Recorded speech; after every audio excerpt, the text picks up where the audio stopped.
Yeah, fire up your computer, dig out your dice. It is time for the Digital to Dice podcast. My name is Dave, and I'm joined by the man with the SpongeBob socks. My name is Ron. How are ya? I'm doing all right. So what's up with these socks? What? Can't see. Look up. You can't see that on the podcast. You're showing me on the camera. You can't see those on the podcast. I just felt kind of like bright and yellow today. So bright and yellow is what I'm doing. Well, all right. They are looking good, by the way. They are looking good. Thank you. So does it get you all pumped up to do the podcast? Sure. I feel bright and sunny. Nice. Anyway, so this is episode, I think we're on the Snowman, episode 8. This is the Ocho. The Ocho episode. It is. We are episode 8 of the Digital to Dice podcast. Thanks everybody who has tuned in to some of the shows in the past. We've had a couple of great interviews, and we're trying to get more people on the show as well. If you'd like to be on the show, contact us. We're trying to reach out to players and developers and people in the community. But if you got an interesting story to tell, or a game coming out or something like that, get a hold of us and see if we can get you on the show here, and we can talk about that here on Digital to Dice. Anyway, what's the phone number, Dave? Yeah, well, phone number is 978-751-DICE, 978-751-3423. And we did have a message come in. I might as well just read that right off the bat here, Ron. Sure. Let me see. I didn't get a name from this person, but it's from the 714 area code. You see, it said, "Hi, Dave and Ron. Like your podcast. Keep up the good work. I'm considering a computer golf sim like the looks of Action PC Golf. Are there any other similar PC golf games I should consider before the Action PC one?" And saying you got back to him and you liked ASG. You said ASG is the one I play the most. Yeah, yes. You like ASG, and I got back to him and I said that I like the Action PC, and that's just our particular preferences. So he actually said, he goes, "Hey guys, I downloaded the APC game and stayed up most of the night playing match after match. Awesome. Very enjoyable and slightly addictive. Thanks for your recommendation." So thanks for writing in, and then I'm glad we could help find the game. And no matter which one you picked, as long as you're having fun, Action PC is a very good entry golf game, very affordable, and has a ton of courses. Yeah, that's what I really like about that. I have a ton of courses. I think I got 30 courses, and every time a new one comes up, I try to grab it and do a video on it on my channel. It's kind of cool. Yeah. Other ways to get a hold of us, aside from the text line, is digitaltodice.com is our website. And on Facebook, we have a groups page, facebook.com/groups/digital to Dice. And you approved a couple new members today, as a matter of fact. Yeah, that community is growing. We're excited to see that grow. Come in, share your projects, talk about what you're playing, and then any things that we're talking about here. In fact, today's topic is choosing your project, and we have a whole bunch of feedback on that, Ron. Some from our group, some from other places as well, so we'll get to that in 1 second. But let's get into what we're playing.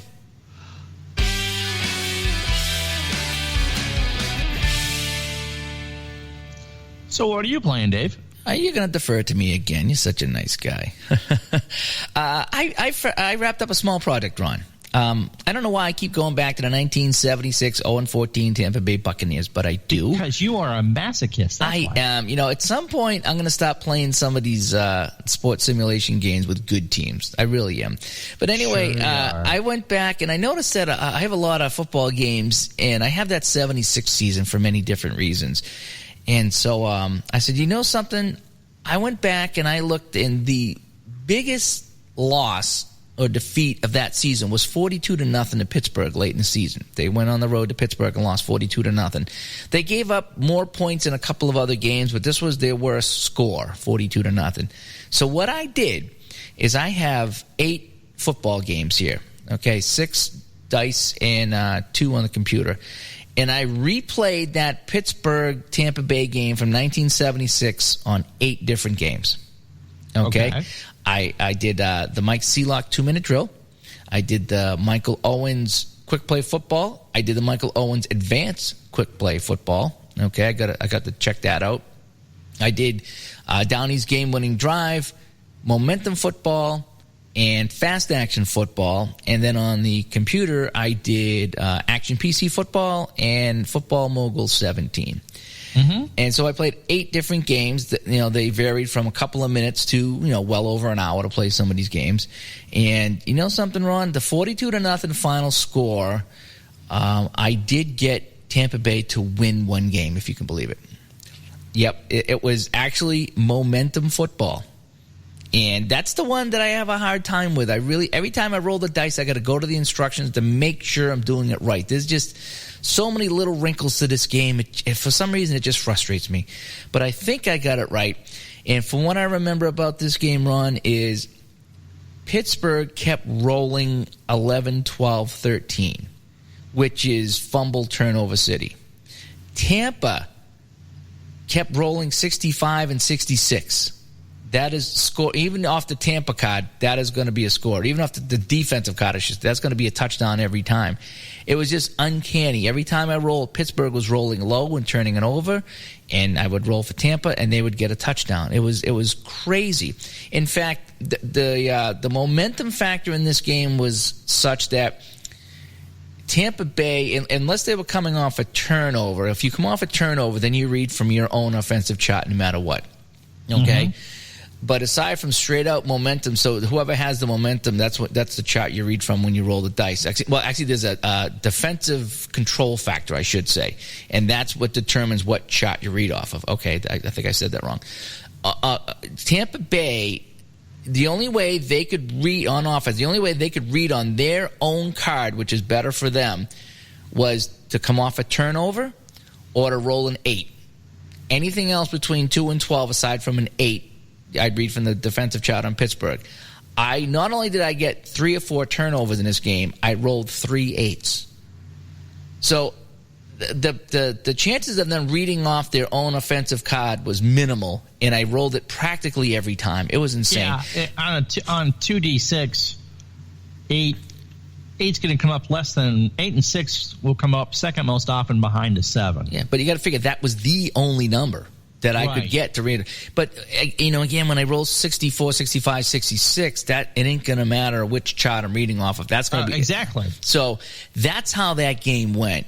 And what ended up happening is each team scored 35 is what? That's 5 touchdowns, right?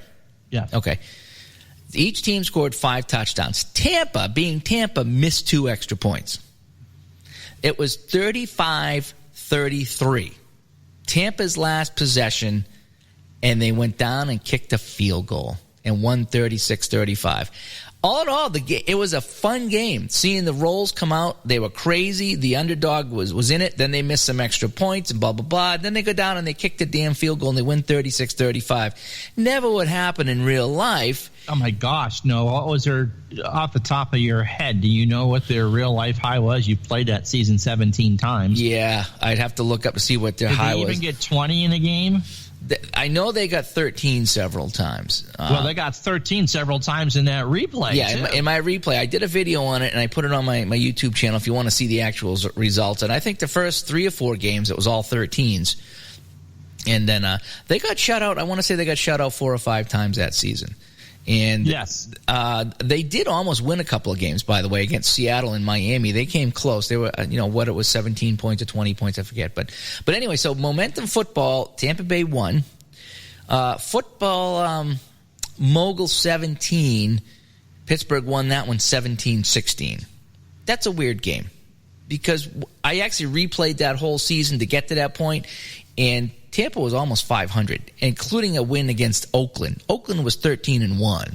Super Bowl champions. Super Bowl champions, and Tampa Bay beat them in 76 as an expansion team. So that's a weird game. Fun, but it's a weird game. The closest thing to reality, the closest thing to 42-0 was the Action PC football, Ron. I played that out. It was 58-0. And I could see Pittsburgh doing that to Tampa, too. Yeah, and the thing in that game was every time I took a kickoff, and I took many kickoffs because of all the scores that Pittsburgh got, Tampa would run it up to 30, and there'd be a flag, and they'd have to start at the 5. And with their offense being as bad as it was, they barely got the midfield. I did attempt a 50-yard field goal that I missed, so I almost avoided the shutout, but that was the closest one. With Pittsburgh's defense, you could pretty much have any offense and not move the football on them. Right. But I did move it a little bit. I did move it a little bit. I was surprised, even though 58-0 was huge. I was still surprised at how well I did move the ball. Oh, and in that game, Bradshaw went down in the second quarter and never returned. So they had the backup quarterback in for more than half of that game, and they still. Was it Hanratty or Kruchik? Kruchik, I think it was. Well, he started the season. Bradshaw wasn't even. They won the Super Bowl and he got benched for the opener against Oakland, or pretty close to it. Oh, I don't remember that. But, yeah, it was Bradshaw started. He got hurt, and the backup came in for the last half of the second quarter. So Bradshaw played a quarter and a half is what I'm getting at. So and anyway. Still 158-0, yeah. Yeah, and still 158-0. So that was a fun little project I did that I wrapped up, and that only took me a couple of days. That was fun. Yeah, the fast action football takes over an hour to play, and so does the action PC football, about an hour. And so that was fun. I actually went back and I streamed a second version of that action PC football, and I think that score was 38-6. And again, realistic numbers. I mean, Tampa's offense is beyond the science experiment you have in your fridge. Yep. It's just quite rancid. And Pittsburgh's defense, I mean, they didn't go to the Super Bowl the first of 2 years, but they're coming off 2 Super Bowl championships, and that defense would win them 2 more. I mean, that's just peak Steelers. Yeah, it was. So that was a fun little project I did, playing those 8 games. I also played a little bit of the demo for Dice Racing from Gen 1400. Vroom, vroom, vroom. That was fun. I'm probably going to pick this game up. It was, I don't want to say simple, but it wasn't overly complex. It was rolls of the dice, following who's in the lead, watching different cars take the lead. Now, racing, NASCAR, IndyCar, Formula One? I think it was NASCAR. I would imagine it'd be NASCAR. We're Americans. Jimmy Johnson. NASCAR. Okay, guys like that. Yeah. It was fun. In fact, I played a 10-lap demo, okay?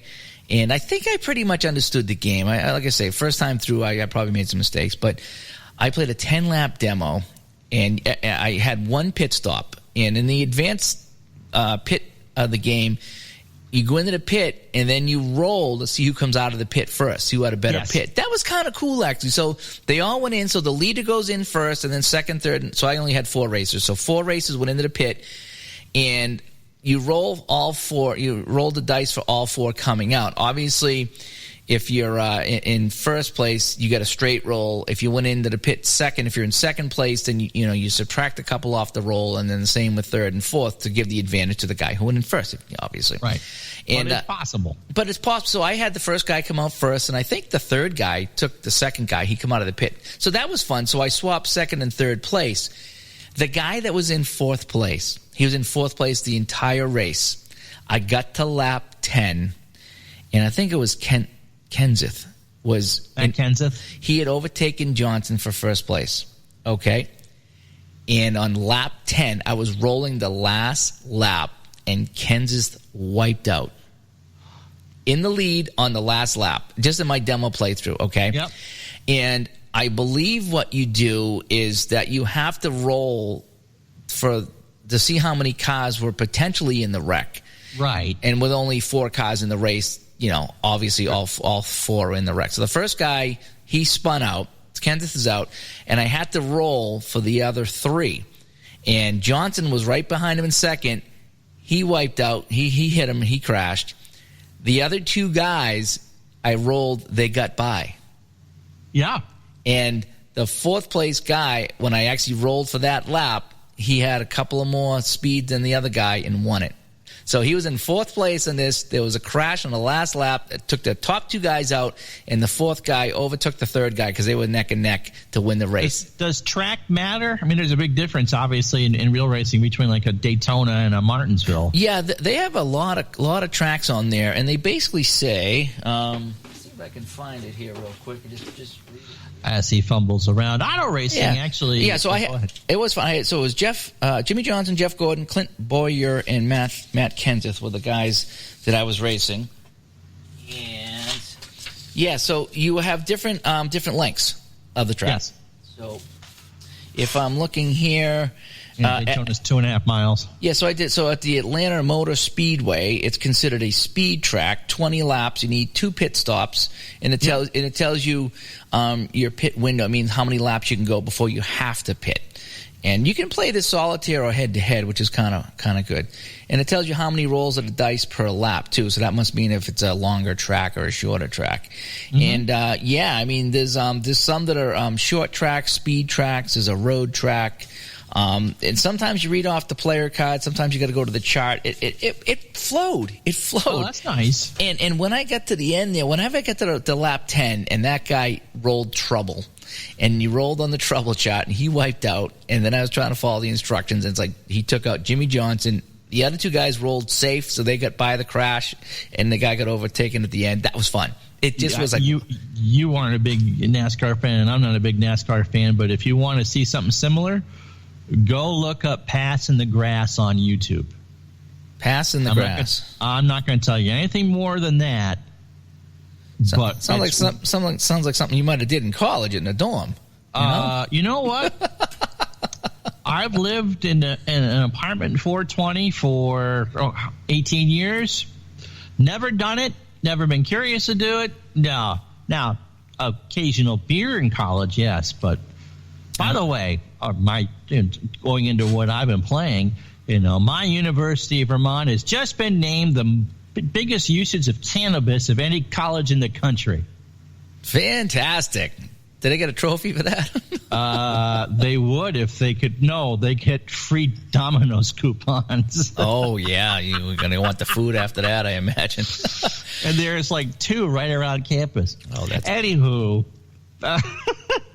speaking of the University of Vermont, now that I've defiled it, I'm set up to play a 2004-2005 University of Vermont basketball replay, because one of the nice things about the game companies is sometimes they make small, complete college basketball data files. And so trying to find, Vermont is not a big deal in basketball. It's a good program, but we're playing a very limited conference. But that year is available, and if you're not familiar, that is the year that Vermont upset Syracuse, the defending national champion, in the first round of the NCAA tournament. Oh, nice. Yeah. TJ Sorrentine's 3-pointer from the parking lot was in overtime, I think, was the one to do it. And so I figured, what the hey? Most of my projects I stream are pretty much neutral. Let's actually be a fan of a team once. So I did one game live, and we'll do some others soon, but that's my project, and it's kind of fun because it really was, along with some Frozen Fours, one of the high points in Vermont for sports. We just don't have that many here. I'll remind you that John LeClaire did score 2 game winners in the Stanley Cup final to beat Los Angeles in 1993. But yes, I go and cry on a weekly basis on my VHS tape. So... But yeah, so I'm playing that, kind of had the courts and the logos, and I used to watch a lot of college basketball. But yeah, so that's what I'm playing right now. Oh, nice. I think that's everything I've done. Oh, I did. I've been talking to somebody on Facebook, Ron. He's in the... Does your wife know? Yeah, the Strat... no, I'm not going to tell her about this. Oh. And the Stratomatic is a Stratomatic hockey group that I'm part of. And this guy was advertising custom Strat boards for Strat hockey. Oh, okay. Very affordable. Very affordable. And he showed some of the pictures of the ones he did, and they're beautiful. They're gorgeous. So I contacted him, and he says, well, I'm in Montreal. I really don't know if I want to do business with a guy from Boston. Ha! And I said, I have many friends, too, that are Montreal fans that I talk to regularly. And so he, all kidding aside, I said, can you make me a Seals board? And he goes, no one's ever asked me for a Seals board. He's got like colleges, and he did some really nice ones for the Rangers and the whole bit. He goes, no one's ever asked me to do Seals. So he's going to mock me up a Seals Strat board. So that'll probably push me into having to play some Strat hockey, I would imagine. If I have there you go. Board. Yeah, there I go. So it should be fun. And I told him, I said, maybe we should get you on the show and talk to you too. So we'll see if he wants to do that or if he just wants to send me my board. But anyway, once I get more information on that, I'll let everybody know. Oh, please do. I will. Yeah, that should be fun. All right. Let's get into the main topic today, choosing your project.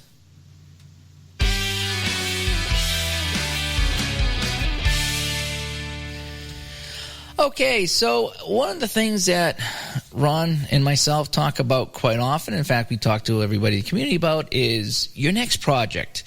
What goes into choosing your next project? What is it that tickles your fancy? Why? Why do you say, I'm going to do this?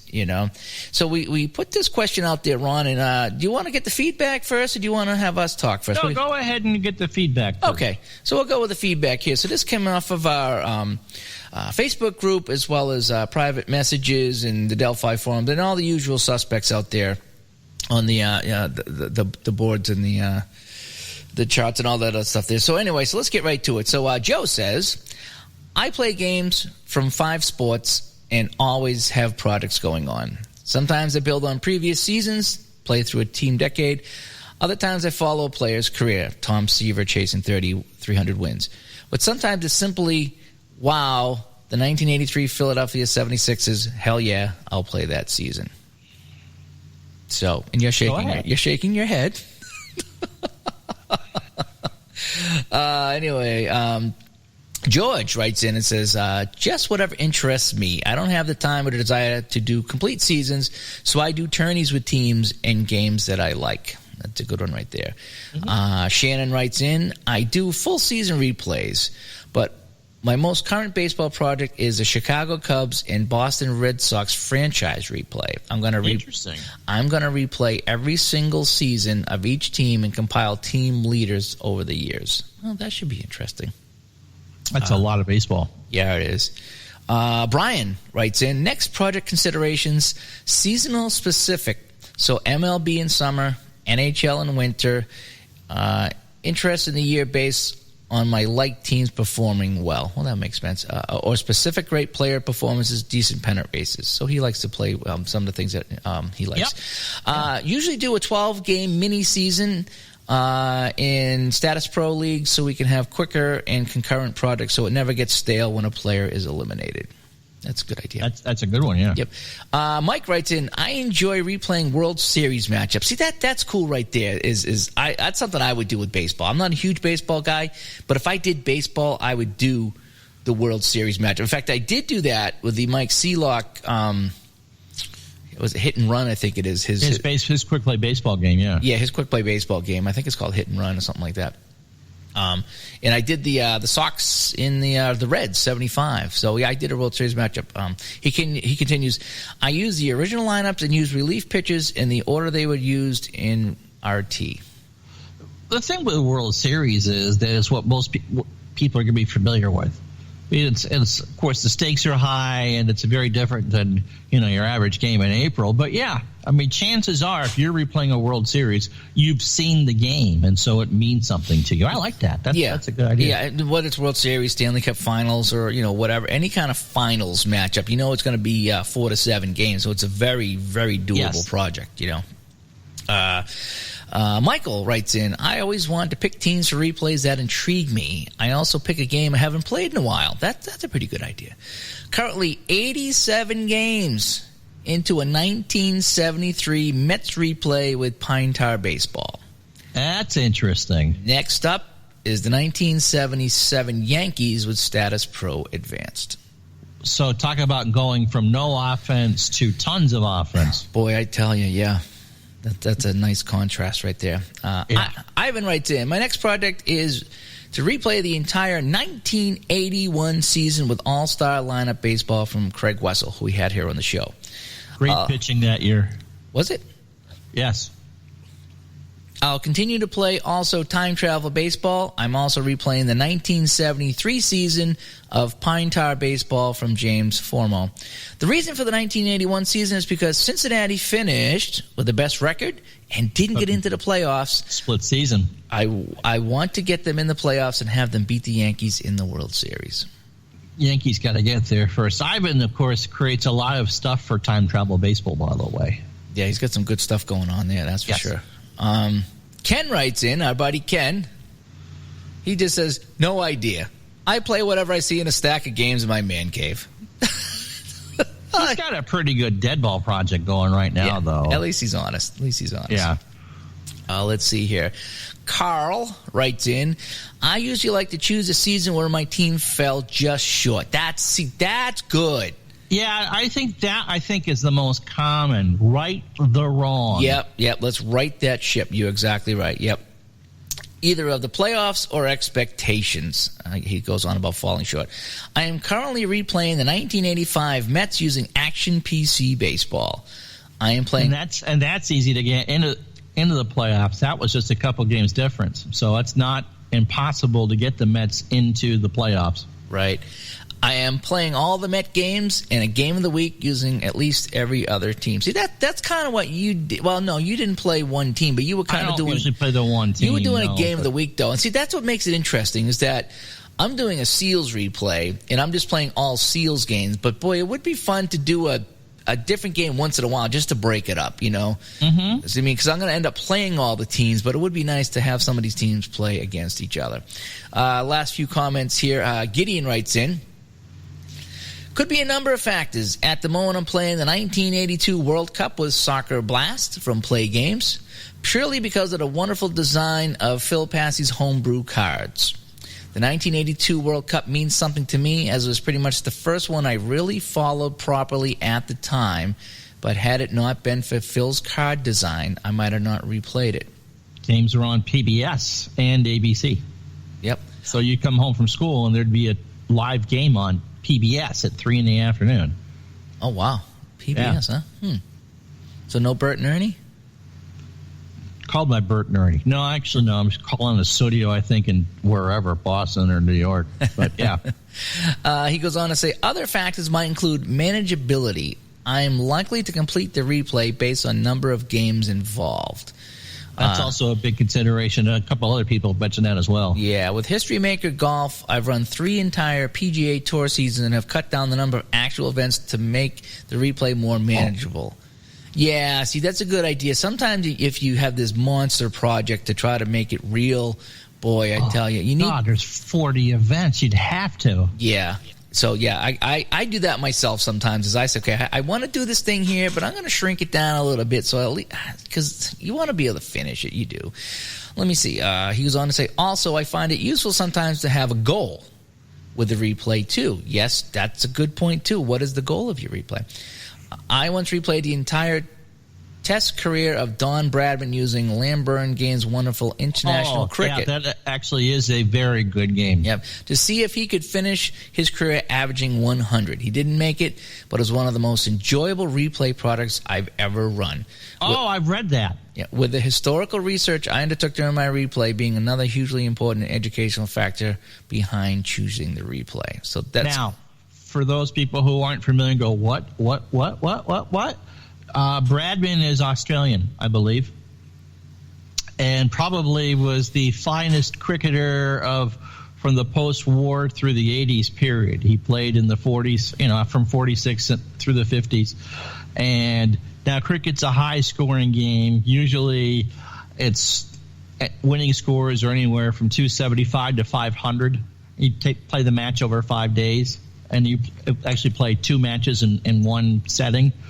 And he averaged 100 runs in his career. That would be the equivalent of Wilt Chamberlain scoring 50 points a game his entire career, or Michael Jordan scoring 45 to 50 in his entire career. That's just astounding. Nice. And that's why you're here, Ron. You not only do you bring the socks, you bring the knowledge. That's why you're here. Yes.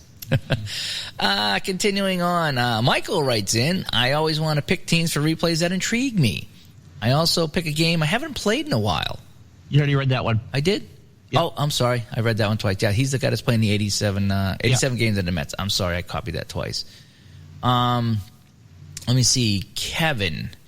I pick a game that I really want to get into, then decide the project depending on what sets I have and what's available. Yeah, that makes a lot of sense. That's intriguing, yeah. Yeah, because when I did my 1976 replay there with the Buccaneers I was talking about, I needed to pick up 76 for momentum football, I think. I think I had the 76 season and all the other games, but not momentum, so I did need to pick that up. So, yeah, so what sets do I have available? That went into my thinking, too.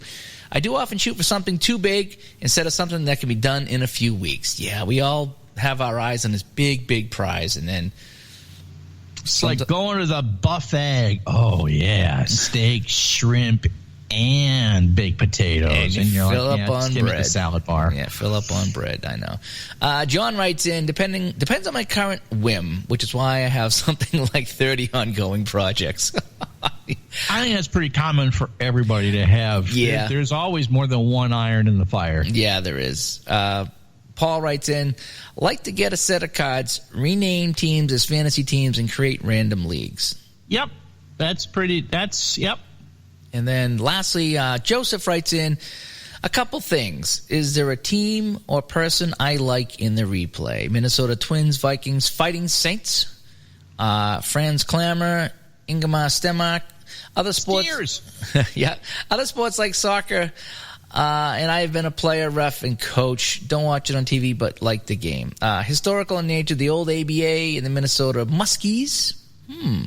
I have done the 1972, 76, and 80 Winter Olympics because I have watched them.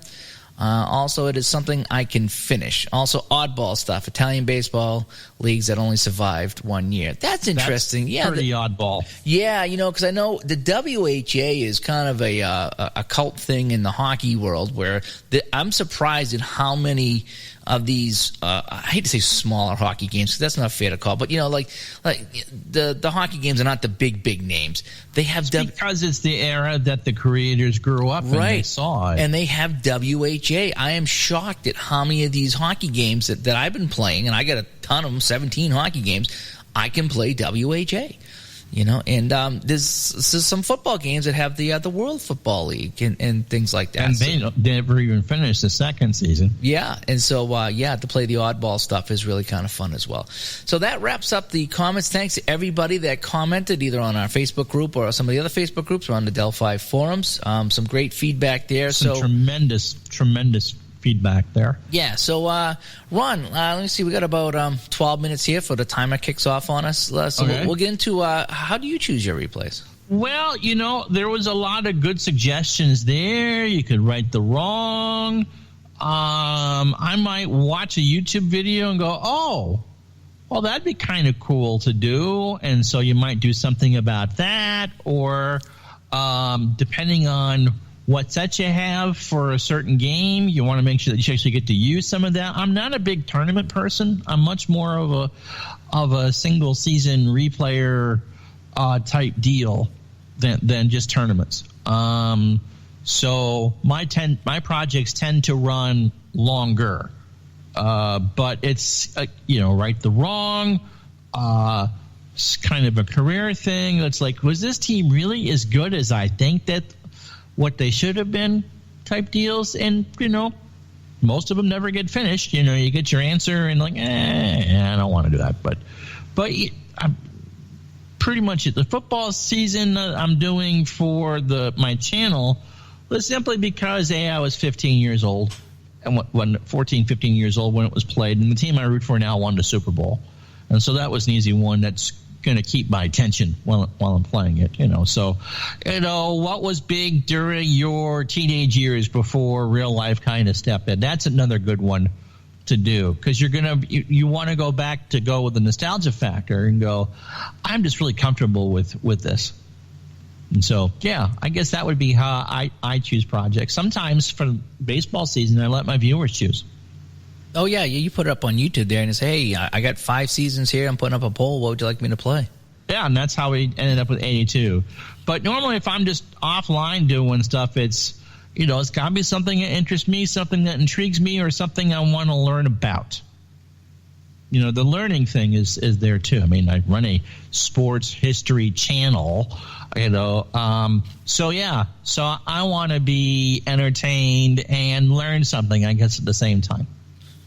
For myself, it's a lot like you said. It goes back to your wheelhouse. Your teenage years.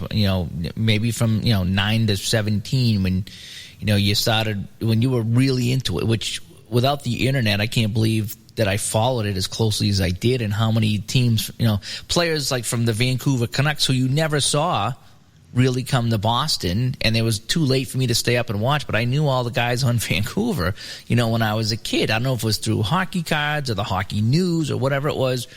But, so I tend to go back, and I like to play the seasons with the names that meant something to me during my formidable years. I get the 70s hockey, early 80s. The football, I went back and replayed the catch. Clark to who was the receiver? He caught the catch. No, it was Montana to Clark. Montana to Clark, that's right. I replayed that game with Fast Action Football. That was the first game I actually played in full on Fast Action Football.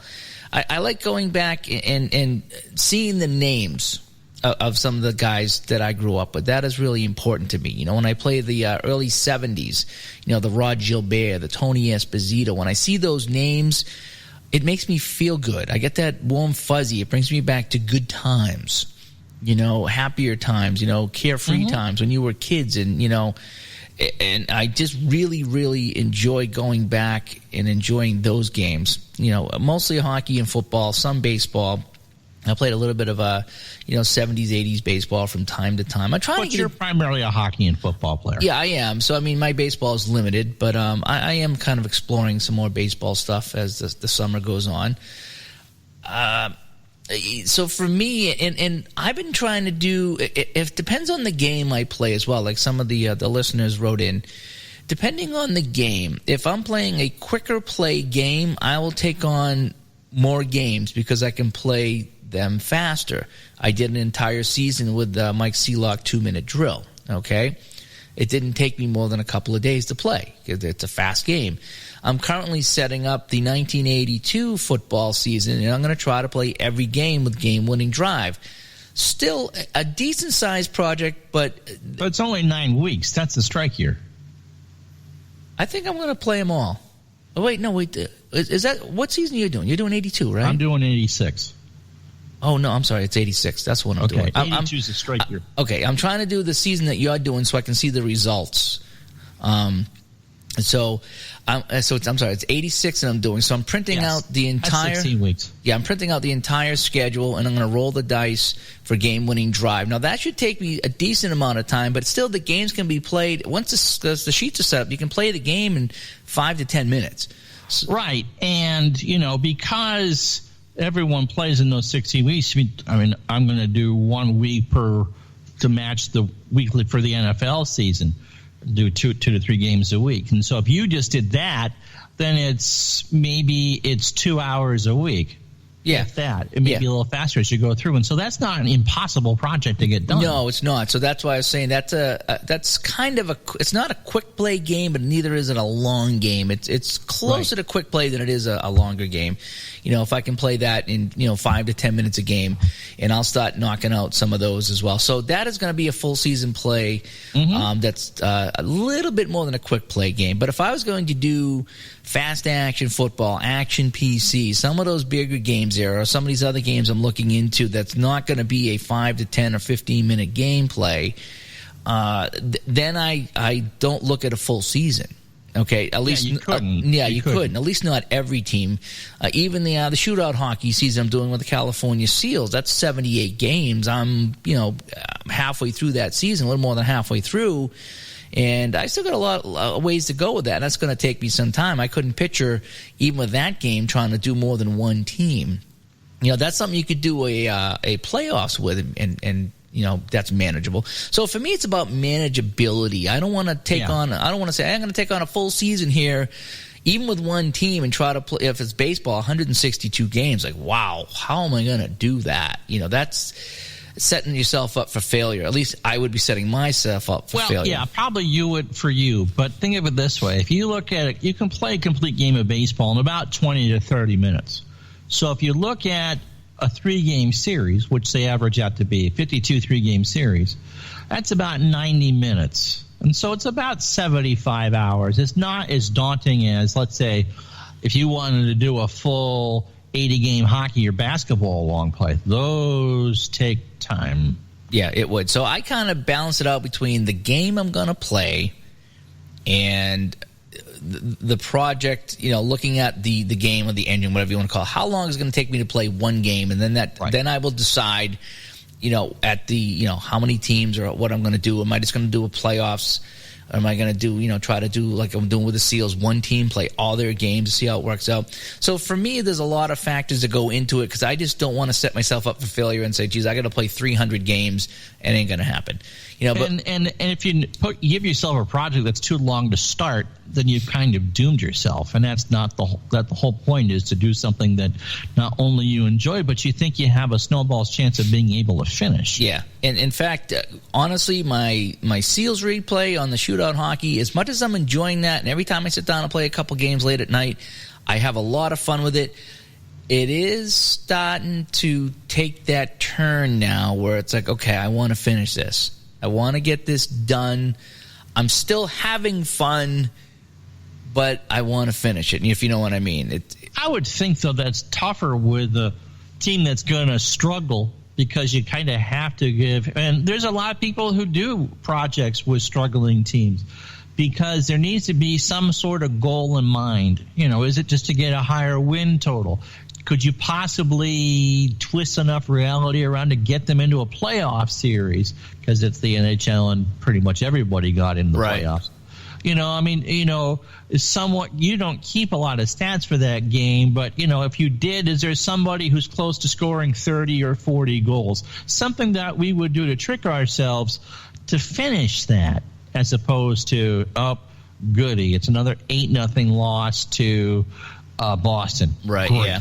Yeah, so I'm enjoying that, but it's starting to get a little long now, and I'm going to try to wrap that up. I'm going to really make a big push over the next few weeks to wrap that up, and then I'll choose my next schedule there, my next project. So so anyway, so that's a little bit about how we choose projects, and we read a little bit of how you choose projects. So if you listen to this, if you didn't comment in, we'd love to hear from you. Send us a comment on how you choose your next project. So let's see. We're going to wrap this one up here. Episode 8 is almost in the books. Here we go.